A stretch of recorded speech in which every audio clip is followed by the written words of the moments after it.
Well, now, this is a story of hope and about a place filled with love. At least that is how Blue Sheep has been described by some of our visitors recently, and I really hope that many people do find that to be true. Well, opening Blue Sheep was and is still really a big surprise to me, because it's something I never even thought about or dreamt about. But in fact, I am not qualified to do this, but it kind of grew out of my past experiences, and it's now really my second passion in life. So let me explain. I was never very good at arts and crafts. I had no previous business background and certainly no language skills. And I love to be out in the countryside or by the sea, which of course Chengdu is not really by the sea. But it turns out to be a very good place for the Blue Sheep. So I've spent the major part of my life, like about 40 years, with the passion to make sure that the more disadvantaged or underprivileged people, those living in very remote places or with a disability, could access quality health care and then have the knowledge and the resources to be able to make healthy decisions and changes for themselves and their families. Well, I worked in 14 different countries, in hospitals in some of the most remote places in the world, mainly looking after little kids, so pediatrics, but always with students, health workers and junior doctors, training them to be able to go back to their own villages and to teach people about health, but also to diagnose and to treat the most common problems they would find there. And we wanted to make sure that they had enough resources to be able to do that and to carry those with them. And so that got us into writing some health manuals and kind of village level, school level health information that could be translated into their own home languages so that they could teach in those languages. Well, while doing all this, I really had my eyes opened. I saw the tremendous needs of people who had little access to health care, and how illness is both a cause and a result of poverty, and so poor social and life conditions. So there's a cycle between poverty and ill health and disability, and each can be the cause and the result of the other. Poverty, of course, is not only in terms of cash, but it's also a matter of not having the resources and the knowledge to be able to make healthy decisions, or how to have healthy choices. And that's because they may not have adequate food or education. There may be poor hygiene and a lack of sanitation and toilets and clean water to drink. So still about 30% of the world's population do not have safe water to drink, and around 60% of the world do not have access to safe toilets. That obviously means that there's a lot of unnecessary disease around. And then we saw how not having enough cash, enough money, was also a real problem for some families. So in one family, we met a boy when he was 17, but from the age of 10, when he fell off a yak that he was riding to go home, it bolted, so it ran off, and he got dragged for like maybe 100 meters. That resulted in a broken leg, and because his family were poor, he had his leg amputated. Instead of them being able to keep the boy in hospital for about 3 months. And so his education was stopped at that point. and at 17 he had no prospects for the future. We also had a lady who was carried for 1 month on a pole slung between two men and carried for the 1 month over mountains and through rivers to get to the hospital, because there was no health care or facilities and no transport closer than that. Many times I spent weeks, sometimes months, trying to save little sick, malnourished children, only to find when we had got them better that they would go home, and very soon they would be back again with the same condition, because the conditions at home had not changed. And so my interest widened into working with some of these other basic problems which are causing the ill health. And then came the Sichuan earthquake, and that changed a lot for me and for many others. So many lost much, and others were living with disability. So with friends, we got involved in some relief and rehabilitation after the earthquake, and helping people to use the skills that they already had, or providing or arranging for trainings so that they had a skill that they could use their own facilities at home to make something that they could sell. But the big problem for them and for so many others is that they could not get to the market. I mean, how would they get to the market? It could be so far away, or they could be too disabled to be able to go. I had worked in Ethiopia in the slums after some of the famines and the wars that they had had. And many people were making, again, really beautiful handcrafts, but there was no market for them. And so they were making them, but they were just being put into shipping containers because they were going to go nowhere. And I didn't want that to happen with the people here who had these skills, could make things, but there was no market. And so it seemed that there was something I could do there. And so the Blue Sheep was started. It's taken years to turn the corner into making a profit, and of course COVID-19 has made a big dent in that, but we hope to weather that storm as well. Now, before I began, I asked a lot of people about the possibilities of doing this as a business, and everyone I talked to said, don't do it because you will fail.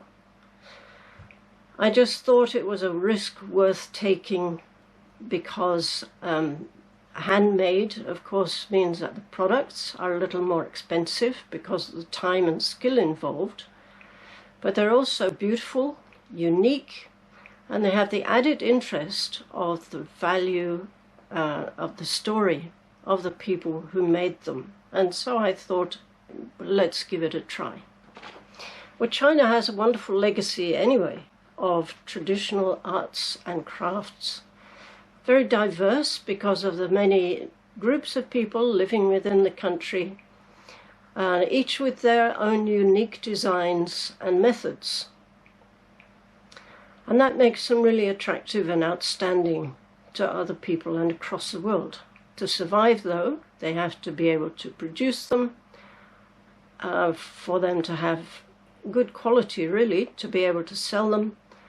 They must be appreciated and bought and sold. And the artisans must receive payment for their skills. It would really be a tragedy if some of these skills are lost because the market is not sufficient to compensate the makers. So our business registered in Chengdu 7 years ago, and we now have bought from over 70 different small companies and individuals from all over China, and some of the surrounding countries also.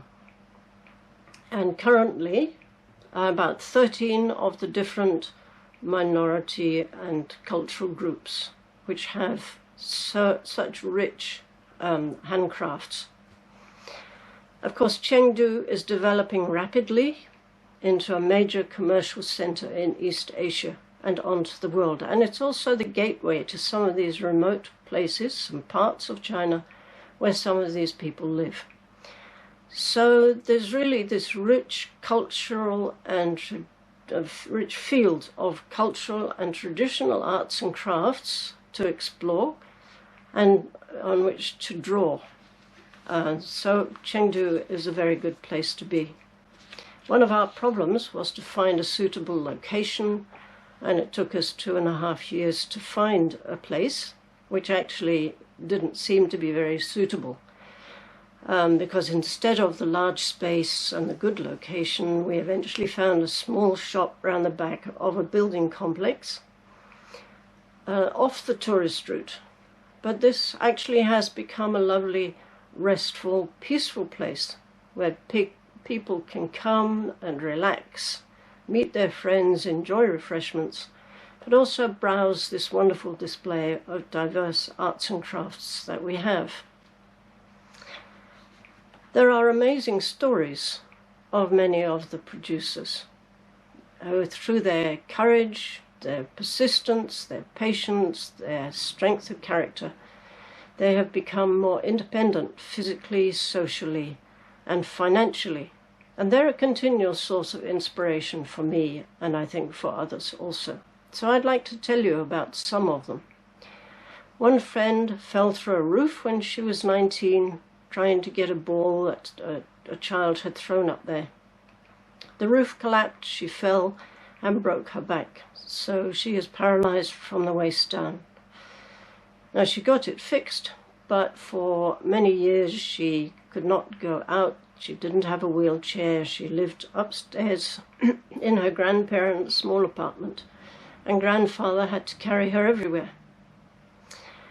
Some years later, she managed to get a wheelchair, but all her dreams for her future seemed shattered by her accident. But friends found her and offered her a job and a training, and we offered accommodation in our office, which was near her workplace. She's now skilled and very, very good at making quilling pictures. She teaches others to do quilling. She's gained in confidence, in strength, and in friendship. She now has a good wheelchair, and she does wheelchair marathons. That takes a lot of strength. They put on dance performances with other wheelchair users, and she set up her own business and is now married. She's full of vigor and life, and she's a wonderful person. And this is the great thing about what we do.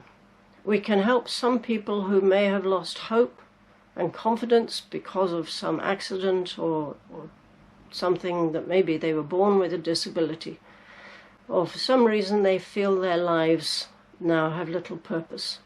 But we can help them to take just a step towards renewed hope and dreams, energy and independence.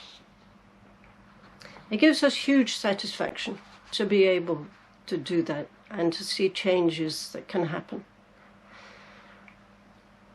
Well, Joy is the English name given to a lady who was buried under the rubble of her house in the earthquake. It was 96 hours before she was rescued, and because of her injuries she lost both legs and an arm. Previously she loved to work in handcrafts, but now she couldn't do that because of her disabilities. But with the care and encouragement of her husband, who is brilliant, he's an amazingly caring man, and she became the president of 10 charities that cared for other children and adults with various disabilities. But through all this, and this is a thing that marks her out to me, she has just a wonderful smile. And whenever I see her, her face just radiates joy. Well, another young girl at the age of 15 was also buried under a building during the earthquake, and it was 72 hours before she was rescued. Because of her injuries, she lost one arm and one leg. And she's very artistic, and she loves to design and embroider her own Chang minority patterns. So that's not easy with one hand, but she has adapted and devised a small stand so that she can do this embroidery. She embroiders covers and makes notebooks, and each one takes over 70 different steps, but she does almost all of that herself. She has to have help with some of it, but they're all beautifully made. Then there's a family known to many people in Chengdu who have 3 children with disabilities. The boys were two boys were born with a blood disorder, and the 3rd child also has some developmental problems.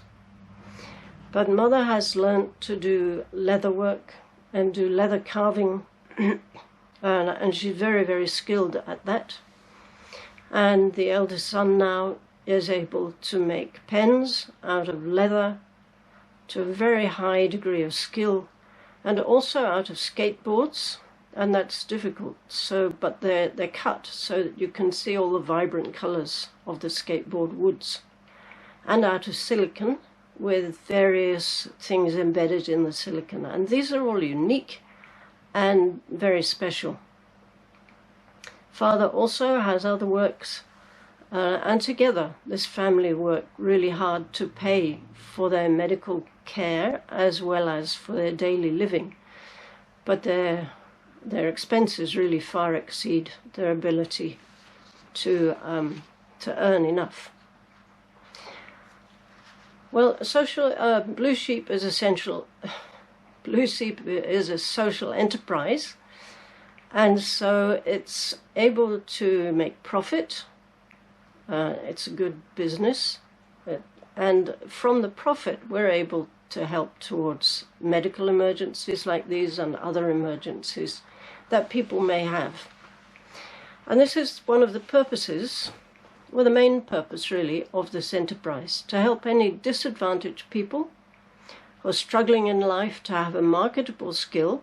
So sometimes we do trainings so that they can earn an income, and from the profits that we have, we are then able to pass those on to help other people in need, whether it's individuals or families or maybe communities.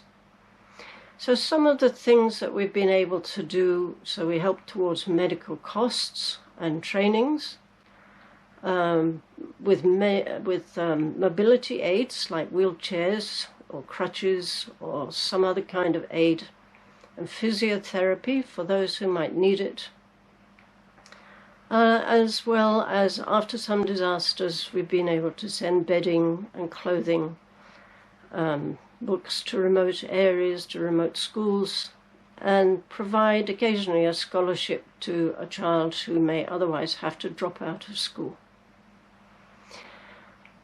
Many groups we work with specialize in small groups with special skills, and so one of those is a group in Kunming working with deaf-mute people. And we just heard of another group in northeast China who also work with deaf people. Now, deaf people are the largest group with a disability in the world. And it's very difficult for them to learn to have a skill or to even to have a job or to communicate well because of their difficulties. And unless somebody learns sign language and is able to teach and to help them, it's very difficult for them to earn a living. But helping them is really so important.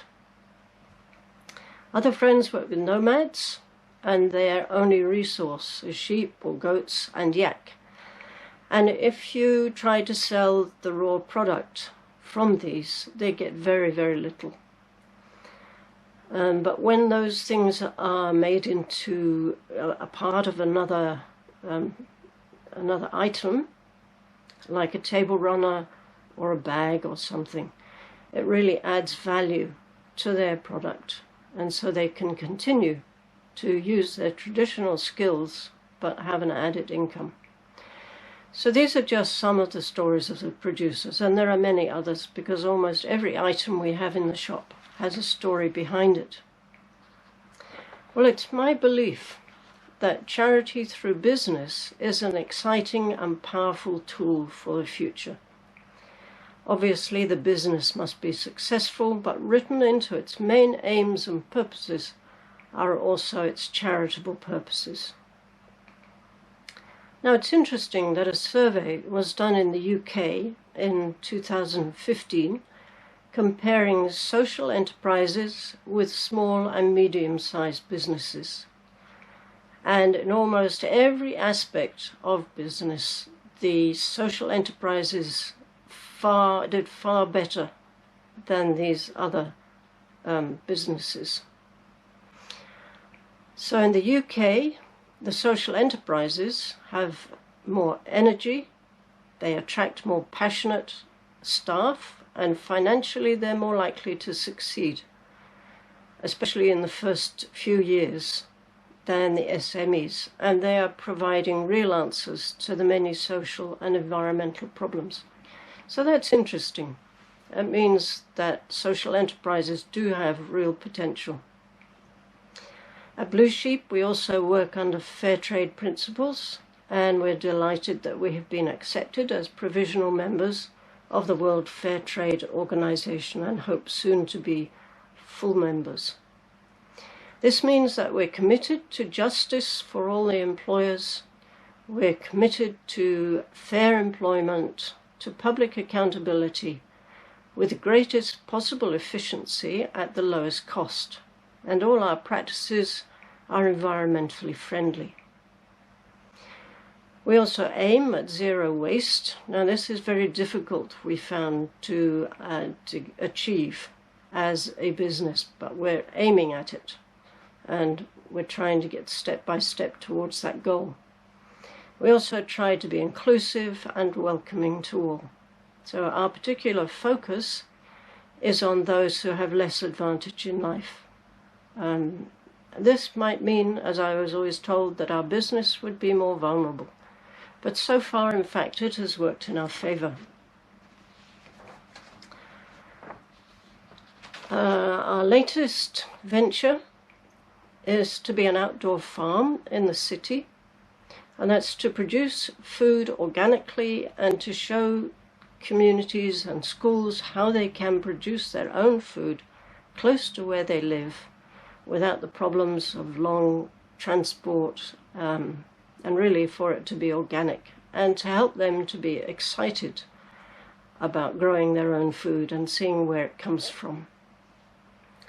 We're always delighted to welcome volunteers, often students and young people. We may or may not have work for them at that particular point, but we hope that they will take their enthusiasm for social issues into their future and be a powerful force for good wherever they are. Now, one of our producers who works with vulnerable young people who have survived many difficulties in the past has just said, these people moved beyond their difficulties. They are more than their story. They are businesswomen, leaders and entrepreneurs, and their past does not have to define them. I really like that for all of us. Whatever our past may have been, there is new hope. Our past does not have to define us. So while it's true that there probably will always be people with special problems, together we can work towards the goal of giving them dignity, respect, independence, a sustainable income, and hope for a better future.